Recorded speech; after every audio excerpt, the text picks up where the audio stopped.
Genesis chapter 22. After these things, God tested Abram and said to him, Abram, he said, Here I am. He said, Take your son, your only son Isaac, whom you love, and go to the land of Moriah, and go and I'll offer him there as a burnt offering and on one of the mountains on which I shall tell you. So Abraham rose early in the morning. He saddled his donkey and took 2 of his young men, with him and his son Isaac. And he cut the wood for the burnt offering and rose and went to the place of which God had told him. On the third day, Abram lifted up his eyes and saw the place from afar.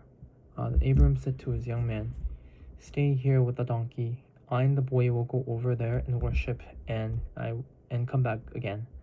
And Abram took the wood of the burnt offering and laid it on Isaac, his son. And he took in his hand the fire and the knife. So they went both of them together. And Isaac said to his father,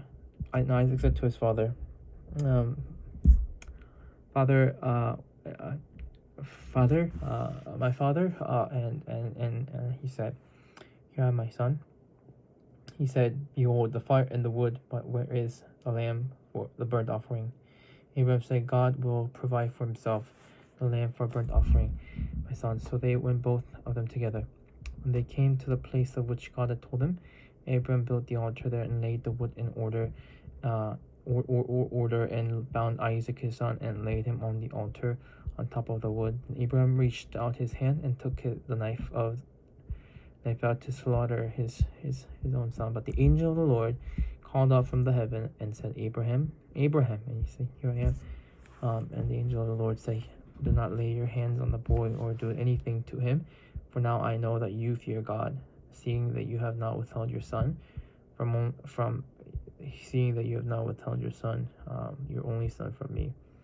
And Abram lifted up his eyes and looked, and behold, behind him was a ram caught in the thicket by his thorn. And Abram went and took the ram and offered it up as a burnt offering instead of his own son. So Abram called the name of that place, The Lord will provide, as it is said to this day. On the mount of the Lord it shall be provided. And the angel of the Lord called to Abram a second time from heaven and said, By myself I have sworn, declares the Lord, because you have done this and have not withheld your son, your only son. I will surely bless you, and I will surely multiply your offspring as the stars of heaven and as the sand that is on the seashore. And your offspring shall possess the gates of his enemies. And in your offspring shall all the nations of the earth be blessed, because you have obeyed my voice. So Abraham returned to his young man, and they arose and went together to Beersheba. And Abraham lived at Beersheba. Now after all these things, it was told to Abraham, Behold, Milcah also has borne children to your brother Nahor, who's his firstborn, but his brother Kemuel, the father of Aram, Chesed, Hazo, Pildash, Jidlaph, and Bethuel. Bethuel fathered Rebekah. These 8 Milcah bore to Nahor, Abram's brothers. Moreover, his concubine, whose name was Reumah, bore Teba, Gema, Tahash, and Maacah. Amen.